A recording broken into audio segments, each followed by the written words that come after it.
Good evening and welcome to this edition of Colorado Outspoken. I'm Stephen Montez.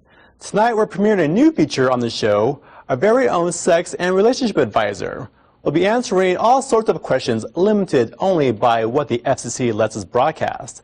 We'll also take a look at some Denver leather guys building bears for charity, a look back at Aspen Gay Ski Week 2007 to get you in the mood for 2008, and a chance to see the creative efforts of some members of our community. Of course, we also have the news, a look at a great new movie, and the bulletin board. But first, we're going to explore gay history and philosophy over the last couple of thousand years. Here's Fawn Oates. When talking about the history of homosexuality, some of us start by thinking of Stonewall. For many of our community, that's the first time we started hearing about sexuality as public discourse. But this discussion began long before our short history of gay rights. Here to enlighten us on the ancient history of philosophical thought on sexuality is Jeffrey Ogle, who is a doctoral candidate in philosophy. He is currently teaching at the University of California at Irvine and is himself a gay philosopher. Welcome, Jeff. Thank you. So one of the main philosophers that we seem to hear about, at least in pop culture, is Socrates. One of the things that we hear a lot about is the fact that he was gay. What do you think about that, and what did being gay mean for him at that time? Well, first of all, I would say it probably is inappropriate to say that Socrates was gay. Gay is a modern category. It's not a very old one, as a matter of fact. So what should we say about Socrates? Well, did he have sex with men? Socrates had sex with young men, men younger than himself. This was part of a widespread cultural practice that took place in ancient Athens, I should say in ancient Greece, but especially in Athens. It was just a normal part of life. A normal part of growing up was, finding a mentor, finding an adult male mentor. So it was much different from what we think of in terms of adult relationships.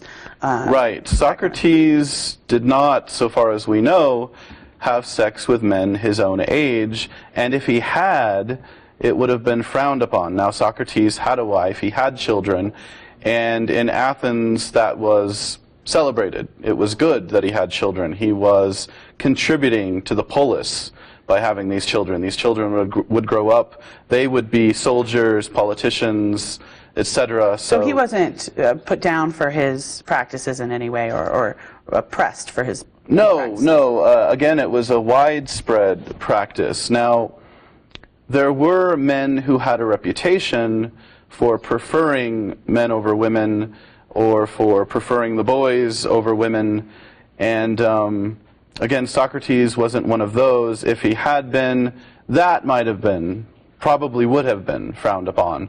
And the philosophical lineage here is Socrates taught Plato, Plato taught Aristotle.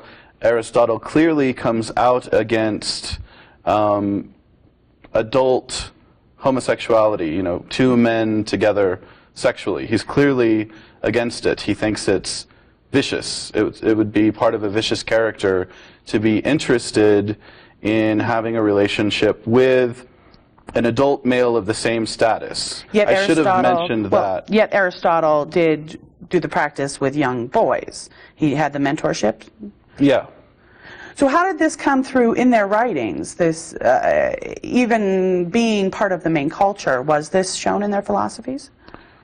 Yes, there's a famous Platonic dialogue called the Symposium, in which love is one of the topics of discussion, and there's a famous story in there that one of the participants tells, and the story is about creatures who are half man, half woman, other creatures who, they're fully male, but they have 4 arms, 4 legs. And then there are creatures who are 2 females stuck together in that same way. So even gender was played with, or is this specifically to male and female couples, and female and female and male and male couples? Yes, it was that, right? So in the story, these creatures, who are actually 2 people fused together, get split up by Zeus because they're too powerful. And so the origin of love takes place when these creatures are split up, and so the separate halves go their own ways. But it's very interesting that in the story there are creatures who are male-male, female-female, and male-female. So it was part of the discourse, it was talked about, and as a matter of fact, although I don't know as much about this, there was a lot of hand-wringing about the whole practice. Meaning they were very upset, nervous about this practice? There was some nervousness, and the nervousness grew. The problem is, and we'll probably talk more about this later when we get to Foucault, the problem is a male citizen, an adult male citizen, was expected to be very active in every area of his life, including sexually. Okay?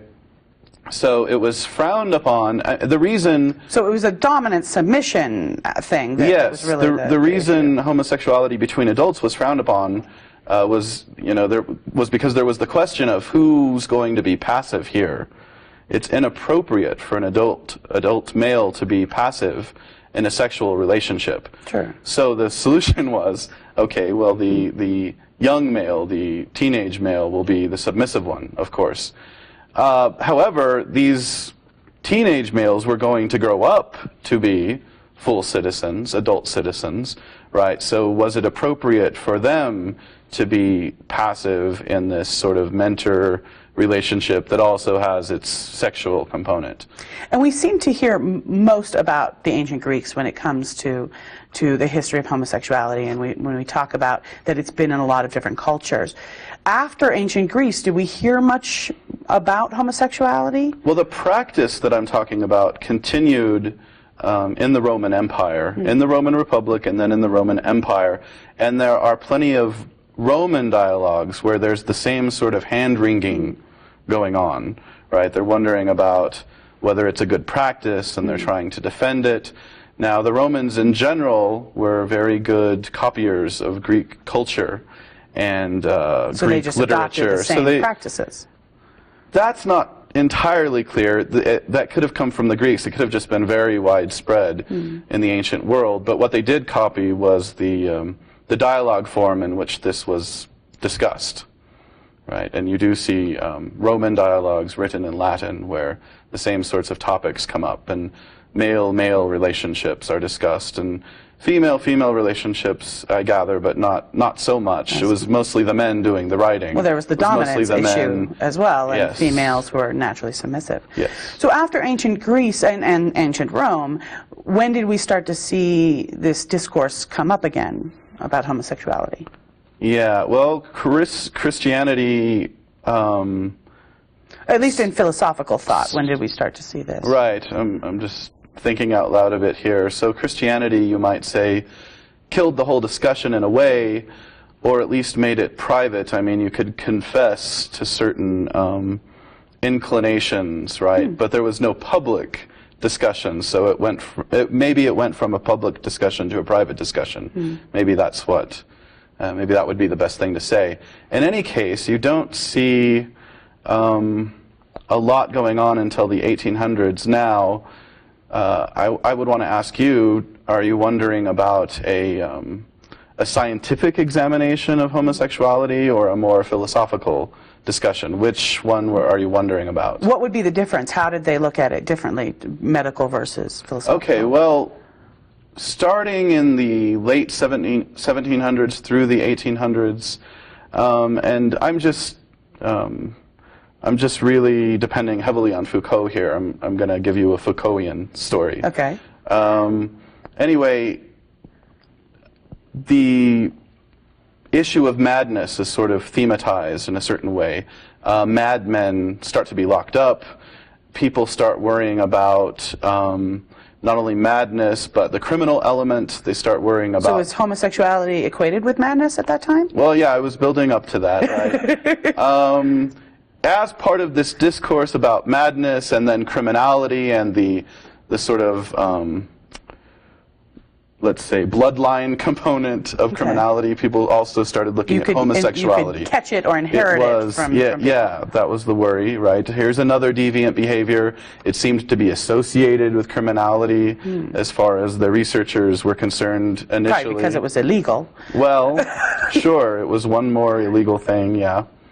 And so it began to be discussed by people who were just beginning to practice psychology in the modern sense, right? So they're looking for an etiology. They're looking for causes, right? Homosexuality is a symptom, you know, we can trace it back through family lines perhaps, but maybe also to a bad environment growing up. You know, it started to be looked at in a very clinical way. And what was happening with the philosophical? There was not a philosophical discussion, really, until the 20th century. Wow. So it was dead all that time. As far, you know, pretty much dead. I mean... Do you think it was because of that medical model, that it is a sickness, it is something just to be squashed rather than explored? Well, that would have... Yeah, that would have done something through the 17 and 1800s, right, in the early 1900s. But it is odd that, you know, through the whole Middle Ages, the discussion just wasn't there at all, and there wasn't that medical discourse keeping it at bay. I'm not sure what to say there about why the discussion stopped. Maybe coming back to Christianity, as you said. Right. That the popular thought of the day was it was evil, not necessarily madness, but evil nonetheless. Yeah, the Christians had to sort of work up to that, right? It's an interesting point. The Greeks, although they frowned upon these passive men who, you know, would have sex with other adult men, and although well, they frowned upon a lot of other things, they certainly didn't have our notion of sin, and they didn't have really the kind of notion of moral condemnation that we do. It was almost as if morality was just aesthetics for them. And so, you know, it's important what's on the outside, not the inside. Is that kind of what you're talking about? That we look good rather than we're doing good things? Right, all right. I mean, people would look upon it with distaste if someone sort of shacked up with a man of his own status, right, and his own age, right. It would sort of be, it would be a spectacle, and yet the moral condemnation came in with Christianity, but even Christianity didn't have that right away. It took some time, and as far as, you know, how they eventually came to that view that it was evil, it's not really entirely clear. That's a story that still needs to be worked out. Explored. I think, yes. So you keep mentioning Foucault. What did Foucault add to the zeitgeist of the time? Okay, well, first of all, Foucault, right, comes up in the 20th century.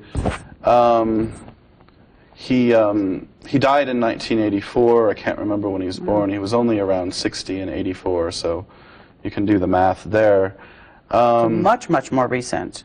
Yes. So Foucault, for one thing, he looked carefully at the history of sexuality, and he thought a lot about sexual liberation and what it meant. And he began to wonder if, in fact, it was... if in fact we were more liberated given how much we actually talk about sex and sexuality. He actually saw scientific discourse on human sexuality as a danger, and I think he was trying to counter it with his own more philosophical discourse. Why did he think it was a danger? Well, wait, so the more we talk about it, the more free we are in terms of our sexuality? Is that... Well, it's the way we talk about it. Okay. Right? If we let the experts decide what sexuality is and what homosexuality amounts to and what its causes are, et cetera, that's a danger for us. So talking about our own us sexuality. Less free. So talking about our own sexuality, our own feelings and urges, that's the freeing aspect. Is that correct? Sorry, that's the what aspect? That's the freeing aspect? Yes, certainly. And being able to freely interpret what it all means and decide for ourselves, right? Foucault sees that as important. And again, you know, the more we sort of listen to the experts, we're sort of letting the experts dictate how we are, how we should be. We can sort of work out for ourselves, that's his message, what it means to be gay. So instead of listening to the pastor, instead of listening to the scientists at the time who were saying this is all mental illness, this is evil for the pastors, that we should just pay attention to our own bodies and our own experiences. In a way, yeah, but he also saw the voice of sexual liberation. He himself was very sexually liberated. He had sex with a lot of partners. It's well known. He ended up dying of AIDS. And in any case, he thought that that sort of trend of thought was also a little too ideological and a little too constricting. He thought that he himself had been too constricted in the way he had thought about his sexuality. I'm doing a little bit of conjecture here. Some Foucault scholars might disagree with me. We'll have them on the show next month. Sure. But that's what he came to. He thought, well, look, we need to think about this, work it out, interpret it. To just go out there and act on impulse, right, that's just another ideology. If you sign on to that as the thing you should always do and as what you should do, you know, as a homosexual. I mean, that's amazing. It sounds like the same public discourse we're having now in terms of, do we accept full monogamy or full abstinence, or do we have no restraints to our sexuality? Can we just go have sex with anybody, as many different partners as we want, and in as many different situations? That's amazing that it's had a long time coming for that, for that public discourse. Right. It's awesome. What do you see as the current state of affairs in terms of philosophical thought in the community when it comes to homosexuality? That's an interesting question. I'm going to go on a little digression here to answer it. Foucault is very important among certain circles, right? He's part of what we call continental philosophy. Now, in the Anglo-American establishment, which means mainly in the U.S. and England, right, another mode of philosophy is dominant. It's an analytic mode, right, and the analytic mode of philosophy sort of dissects everyday speech and everyday concepts. So in order to tell us what we mean when we use certain terms or employ certain ideas. Would analytic be closer to the scientific method than continental? Is that?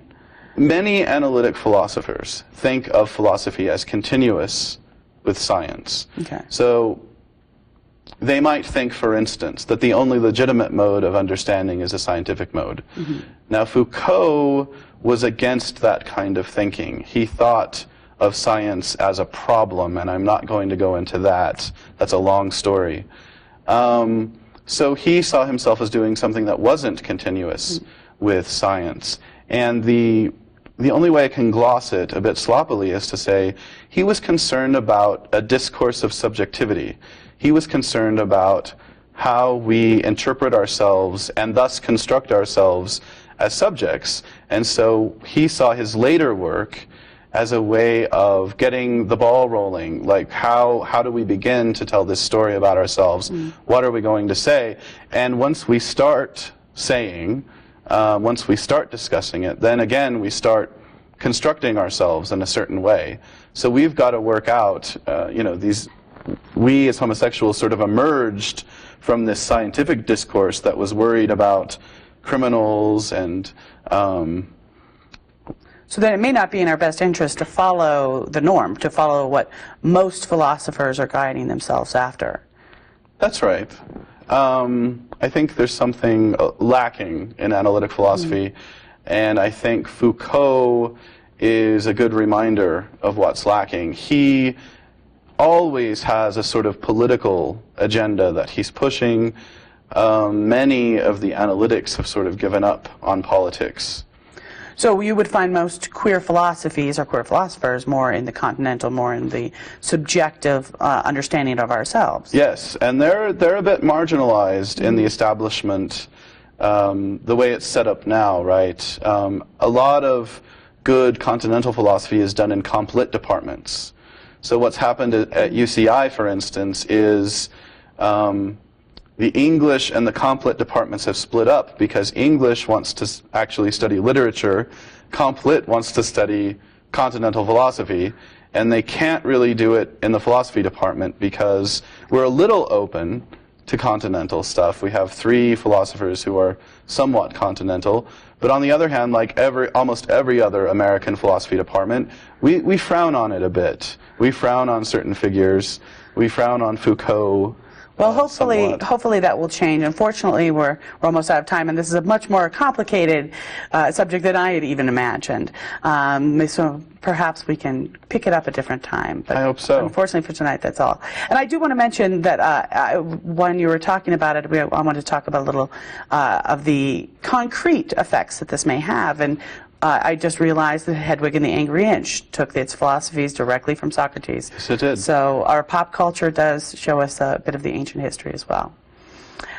Well, unfortunately, 20 minutes is just not enough time to cover even the basics, so we'll have to end there. I'd like to thank my guest, Jeffrey Ogle, and to remind everyone to keep up the discussion. Have a good night. Teddy bears are great therapy for children of all ages. This month, the Denver Boys of Leather went to Build-A-Bear workshop in Cherry Creek to build some. The teddy bears will be donated to Sungate Children's Advocacy Center for underprivileged children.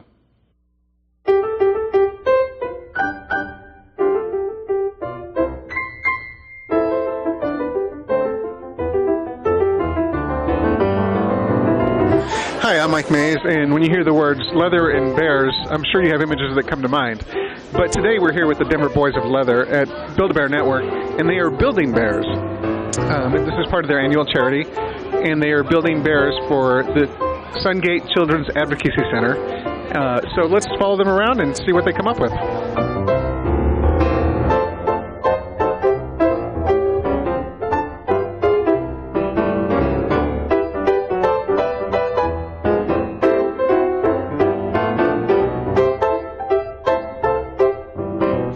The Denver Boys of Leather is, of course, a leather organization of like-minded individuals who kind of make up the leather community that are the submissives, the boys, the slaves, your puppies. Tell me a little bit about, for those who aren't familiar with Build-A-Bear. You get to choose a bear that's off the wall here.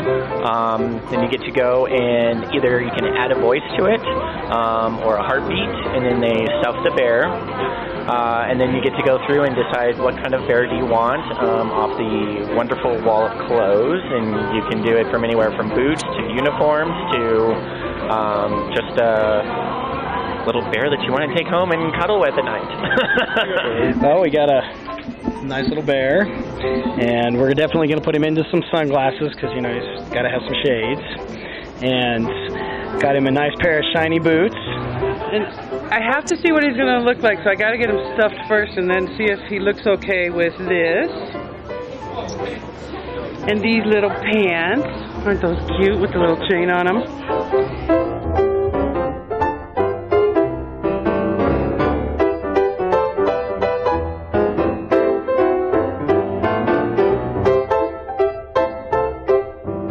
I don't do babies very well. That's why I'm doing a bear.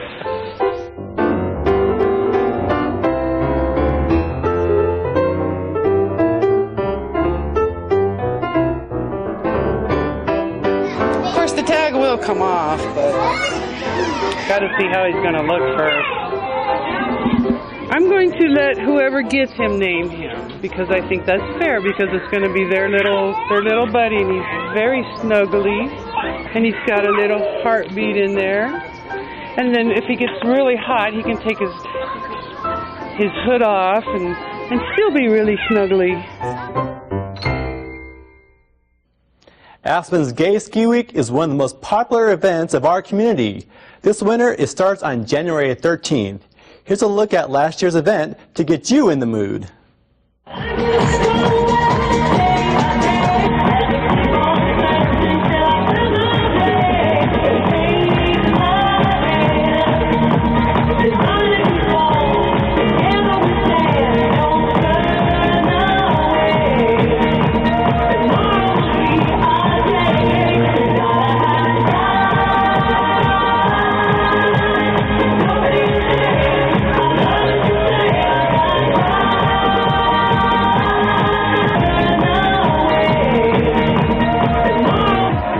week? Great time this week. Have you been here all week? Came here last night. Last night. What was going on last night?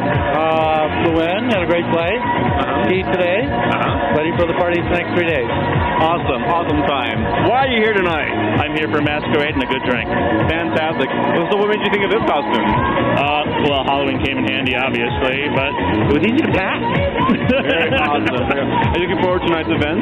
Definitely, why not? Looking forward to the rest of the week. And lots of parties, lots of fun. Skiing, a little drinking, a little socializing. Last year's was Hi, Aspen. He's having a great time. So last year's was the whole Brokeback Cowboy Mountain theme. So, but you missed it. But you're here this year. Oh man, I missed it. I'm dressed the wrong way. I'm a year late. You're late. That's okay. We're going to have a great time tonight, right? Yeah. Fantastic. Did you know that some churches have stopped performing any marriages until same-sex marriage is legal? Did you know a famous lesbian tennis star is a spokesperson for AARP? Well, after you watch the news on Colorado Outspoken, you'll know everything that's going on. Here's Tom Biddle. Political maneuvering in Washington has doomed federal hate crimes legislation. The legislation was attached to the National Defense Authorization Act as part of a strategy to get it approved, but there is new opposition to that move. At least 30 liberal Democrat lawmakers favor passage of the hate crime bill, but are opposed to continuing funding for the war in Iraq, while many conservative legislators oppose inclusion of the anti-hate measure in a bill they see as essential for national security. Out-gay Representative Barney Frank supported removing the hate crimes legislation, saying, "House Democrats tell me, of course I support the hate crimes bill, but don't tell me to vote for the war." Two former members of the Human Rights Campaign have left the organization to form their own advocacy group. Jameson Green and Donna Rose have left HRC's Business Advisory Council to form the Transgender Employment Partnership. Their move came after HRC supported a version of the Federal Employment Non-Discrimination Act that was not inclusive of transgender people. The new partnership plans to use its combined skills and experience in business leadership to continue educating business and community leaders about transgender issues. And the battle for the Democratic nomination for Colorado's 2nd Congressional District is a sign of how far the state has come since the approval in 1992 of Amendment 2. The three contenders are Jared Polis, who is an out gay man, as well as Joan Fitzgerald and Will Shafroth, both of whom have a record of support for LGBT rights. Many of our viewers will remember the mean-spirited Amendment 2, which nullified any municipal laws passed to stop discrimination against gays and lesbians. That state constitutional amendment was itself struck down by the U.S. Supreme Court. Reverend Ted Haggard and Senator Larry Craig have a common thread: Denver gay man Mike Jones. Jones, a 50-year-old former prostitute, claims he had sex with both. Craig maintains he is not gay and has denied the latest allegations. His spokesman called Jones a liar who was trying to sell a book about his involvement with Haggard. Jones said, "I'll put my credibility up against Larry Craig's. I think people know he's been a liar." Jones is among 8 men quoted in the Idaho Statesman alleging sexual encounters with the Republican senator. A murder in Oklahoma has spurred hate crime legislation in that state. Out-gay Oklahoma Representative Al McCaffrey will introduce a measure to add gender and sexual orientation to the state's hate crimes law. The move was prompted by the alleged hate crime murder of a gay man. Investigators believe 62-year-old Stephen Domer was strangled by 2 members of a white supremacist group who targeted Domer because he was gay. Transgender college student Court Osborne believes Southern Utah University is discriminating against him. The 22-year-old looks, dresses, and even sounds like a man, but he can't live in a male dormitory because, physically, he's still a woman. Osborne is undergoing hormone treatment but hasn't had sexual reassignment surgery. Until he does, the university won't allow him to live in an all-male dormitory. Osborne is supported by Equality Utah and other groups. Will Carlson, spokesman for Equality Utah, said, "Court is living as a man in his day-to-day life. They have the capacity to give him the housing they give every other student. It seems like a reasonable request." Initiators of Florida's proposed marriage ban may have an expanded agenda, according to some critics. The ban may be a thinly veiled attempt to motivate conservatives to vote in the presidential election in 2008. Democratic U.S. Representative Debbie Wasserman Schultz said, "That's what they did in Ohio in 2004. They put these amendments on the ballot in swing states so they can draw conservative voters to the polls. Several congregations of the United Church of Christ in Minneapolis have decided to support equal marriage in a profound way. The churches have vowed to perform no marriages as long as same-sex couples are denied the legal right to marry. Lyndale United Church of Christ was the first church to make the move, which was followed by other congregations in an effort to reframe civil and religious marriage as separate entities. Churches elsewhere in the country are also involved. Reverend Mark Wade, pastor of the Unitarian Universalist Church in Asheville, North Carolina, said, "There's a real shift going on here where I think more and more people are recognizing the distinction, that what the state offers and the church offers are two different things." Civil unions in Connecticut dropped sharply from 729 last year to 372 as of the end of October. The decline may be a sign that the initial rush to take advantage of the 2005 law is over. The drop could also reflect some couples' desire to wait and see whether the Connecticut State Supreme Court grants equal marriage rights in a case currently under review. The anti-gay policy of the Boy Scouts is getting them evicted in Philadelphia. Next June, the city of Philadelphia will evict the Cradle of Liberty chapter of the Scouts from its rent-free, city-owned property after the group refused to change its policy prohibiting openly gay scouts and leaders. The Boy Scouts said it could not afford the $200,000 annual rent it would have to pay to stay in the building and retain the policy. A California school board has said it's okay to discriminate against GLBT students. Members of the Grossmont Union High School District Board near San Diego have joined a campaign to repeal a new law barring discrimination against gay, lesbian, and transgender students. Conservative advocates say the law supports indoctrination into a gay lifestyle and suggested that protections for students' gender identity may confuse teachers. An article in the Boston Globe asks about the meaning of the demise of gay businesses. Writer and blogger Robert Sullivan wonders if the decline in the number of gay bars, bookstores, and restaurants in Boston and other cities reflects both the increasing visibility of LGBT people in the mainstream and a larger cultural change in which real-world businesses are being replaced by their online counterparts.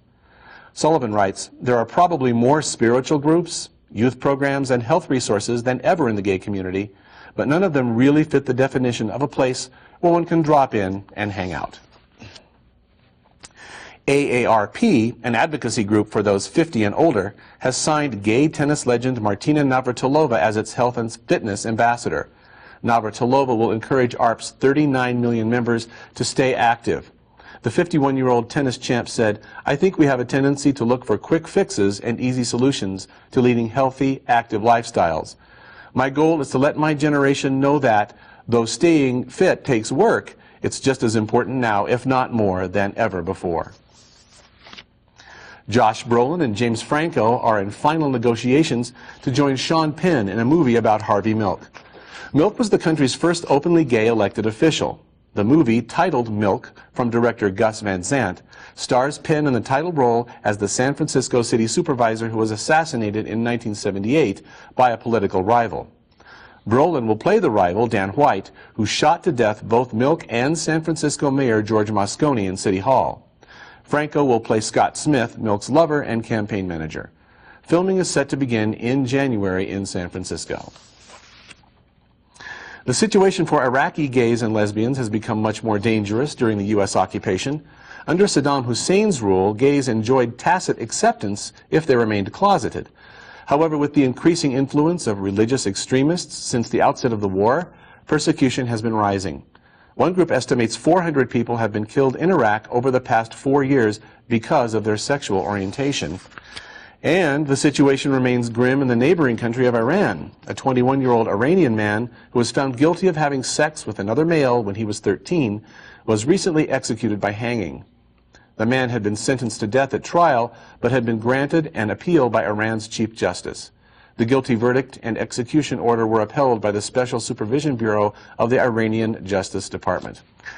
And that's all we've got for this edition of Colorado Outspoken. Happy New Year, everybody. I'm Tom Biddle. Do you get concerned about your partner's S&M fantasies? Are you worried that your willy doesn't work right? Well, fret no more. Our very own Fawn has been teaching human sexuality at colleges all around Colorado for many years, and she's going to answer any questions you might have about sex and relationships. We'll tell you how to send your questions in just a minute, but first, here's Fawn with some advice you might need. In my years of teaching human sexuality, I've gotten a plethora of questions ranging from human anatomy to abnormal behavior. Tonight on Colorado Outspoken, we are starting a new segment where you, the viewers, get a chance to have your questions answered. Let's begin with an all-too-common problem. Dear Professor Fawn, before coming out, I slept with several guys and I contracted HPV. Could I pass this to my girlfriend? If so, how can I protect her from getting it as well? Frustrated in Frisco. Well, unfortunately, you can pass this on to your girlfriend. All it takes is genital contact. Manual contact, meaning from the hands to your genitals and then to somebody else's genitals, are the most common ways of passing it through lesbian contact. But be especially careful if you have any cuts or scrapes on your hands. And this can include if you have flossed or brushed your teeth to the point of bleeding in terms of oral genital contact. To protect your partner and yourself, use condoms on all your toys, and remember to switch out condoms when you go to another person. For oral pleasure, use saran wraps and dental dams, or even condoms split in half for protection. If you're using your hands, be sure to use that glove. It may not sound very sexy, but there are lots of things you can get at your local adult bookstore that can spice things up again, such as flavored lubes. HPV, or the human papillomavirus, can cause several different forms of cancer as well as genital warts, depending on the strain. Cervical cancer is the most common, so make sure to get a pap smear on a regular basis, whether or not you have HPV. Luckily for those who do not have HPV yet, a vaccination is available and it has proved to be incredibly effective. It's named Gardasil and it's available for women ages 9 to 26. The reason they stop at 26 is by that time the people who are going to get HPV have already gotten it. Keep in mind, though, our rainbow elders, that there are increased sexually transmitted diseases and infections going on in nursing homes, so you may want to be pretty careful as well. Our next letter reads, Dear Professor Fawn, I've been having sex for years with a guy who is married and denies being gay. He is a great sex partner who lets me do anything I want with him, but I know he'll never leave his wife for me. Should I just let him go? Signed, the other woman. Well, this must depend on what you want out of the relationship. Are you satisfied with the way that things are right now? Because if you want more, unfortunately, you need to tell him that. Communication is tough, but it's got to start there.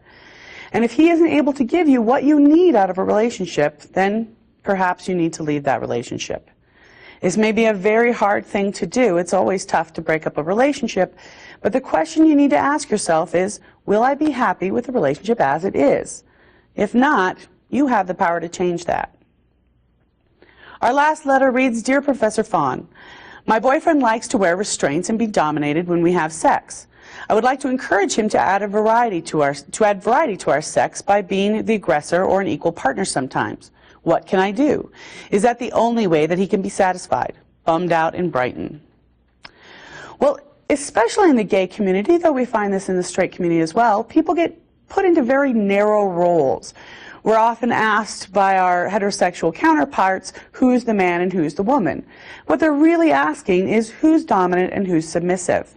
The reality is nobody's dominant all the time and nobody's submissive all the time.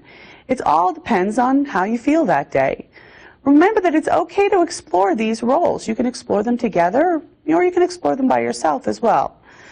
If you'd like to explore them with your partner, wait till you're fairly relaxed, maybe after you've watched a nice romantic movie and you're snuggling on the couch. Suggest a change before sex has begun. Say that you want to experiment with different roles. Be sure after the experience to really reflect on what happened and what you liked and what you didn't like. That's where the real change will occur. Well, unfortunately, that's all we have for tonight. But if you would like to have your questions explored, go to the Sex Advisor section of our website at coloradooutspoken.org. Some questions will be answered directly on our website, and a lucky few will be answered on the air. So have fun and play safe, everybody. I'm Fawn Oates for Colorado Outspoken. Gay people are creative, right? Well, that's just a stereotype. but sometimes it's true. Creative people who express themselves in video can post their productions on YouTube, but why not give them a shot on television? So we like to include in our show the work of local producers. To find out more, just go to our website, coloradooutspoken.org. Tonight, we have a piece from Patrick W., who is a student at the Colorado Film School. Here is Shades 2. At first, there was only black. And then God said, "Let there be light." And then there were colors. Before the dawn of man on this world, there were colors. When we are gone from this world and fall into dust, there will be colors. The colors are my friends.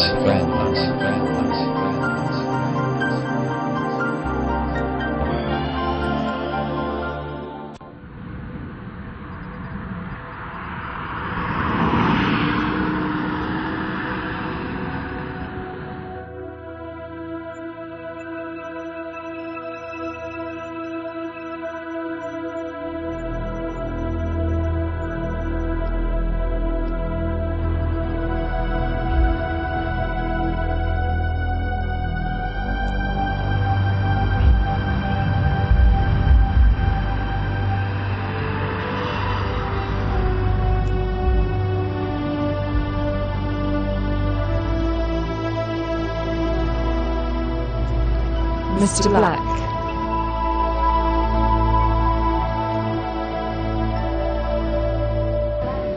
Yes? It's time. Come on up.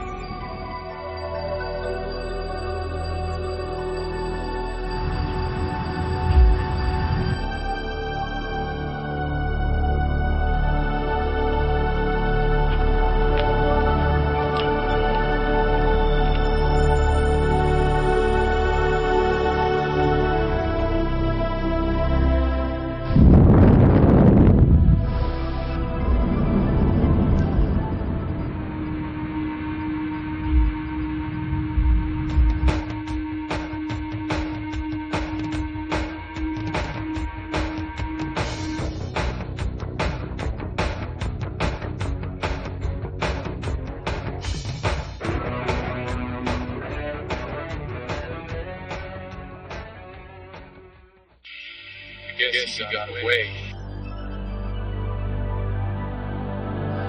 Thank you, Mr. Black. It was my pleasure, as always.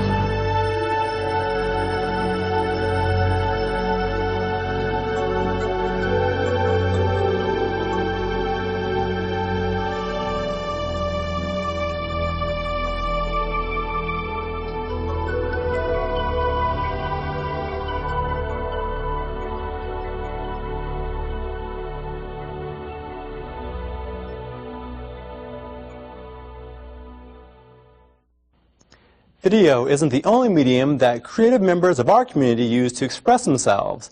The Gay Photographers Guild is a group of gay camera bugs who make art out of still images. We visited one of the annual exhibitions called Pix 11. Tonight we're celebrating gay and lesbian artists, photographers.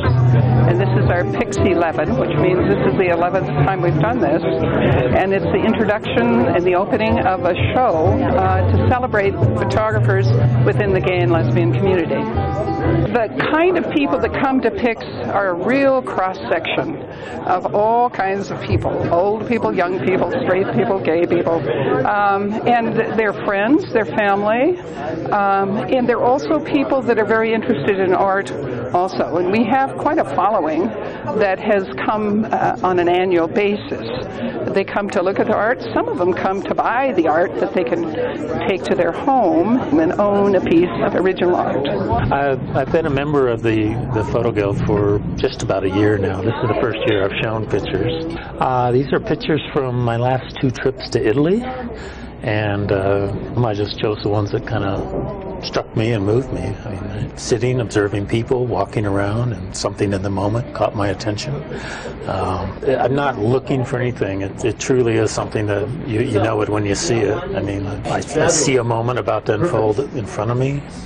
like the old woman here. I mean, I just stepped out of a church and there she was, fumbling with something on the ground, and caught her just as she looked up. This is the first year of many years that I have not had any nudes, either male or female.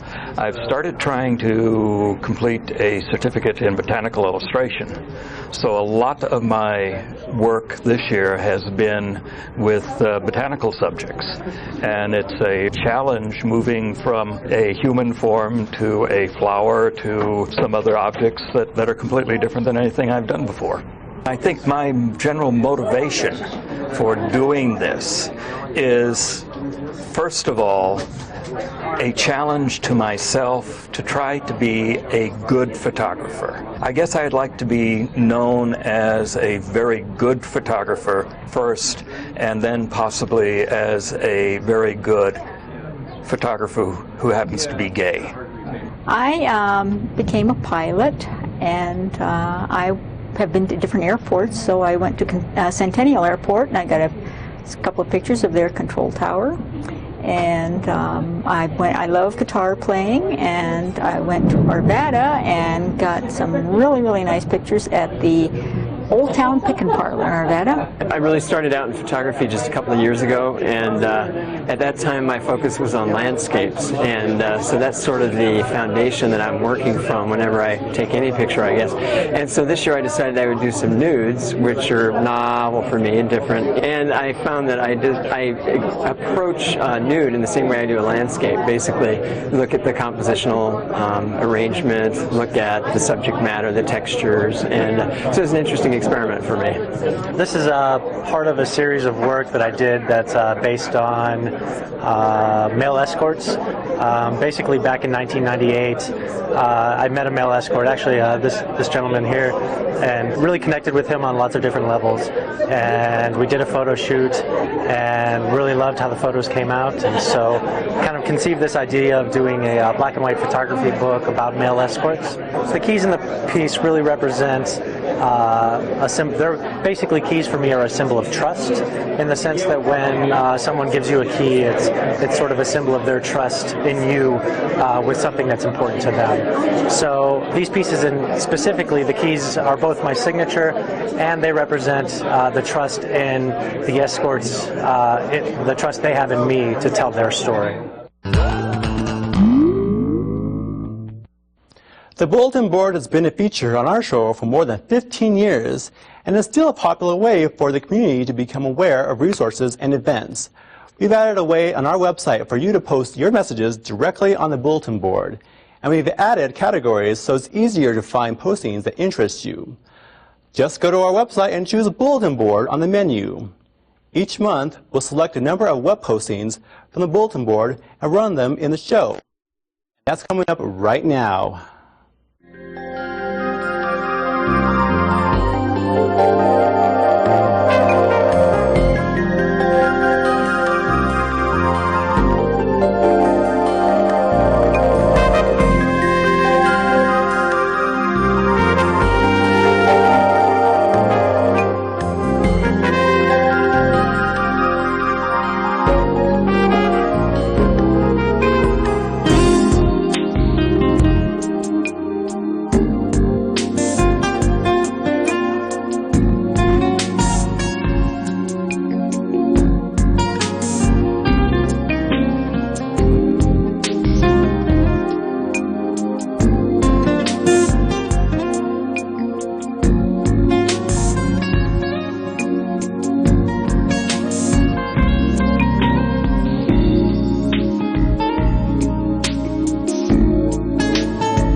guys! Your business can be a part of Colorado Outspoken. You can have your logo at the beginning and end of each of our programs. And on our website. We have sponsored packages for any pocketbook. Send an email to sponsor@coloradooutspoken.net. Or call us at 303-861-0829. I will contact you personally, and you can be a sponsor of Colorado Outspoken.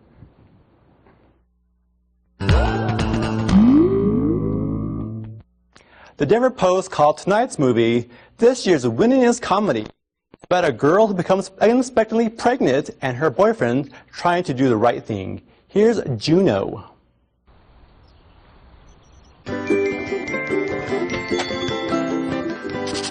What's the prognosis, Fertile Myrtle? Minus or plus? There it is. Little pink plus sign is so unholy. That ain't no Etch-a-Sketch. This is one doodle that can't be undid, Holmes Gillett. Just tell him. I'm pregnant.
Searchlight Pictures presents a comedy about life. Well, I thought you were the kind of girl who knew when to say when. I don't really know what kind of girl I am. And the bumps along the way. Your little girlfriend gave me the stink eye in our class yesterday. Katrina's not my girlfriend, all right? And I doubt that she gave you the stink eye. That's just the way her face looks, you know? That's just her face. I don't know if I'm even ready to be a father. Yeah, big puffy version of Junebug. Where you been? Just out dealing with things way beyond my maturity level.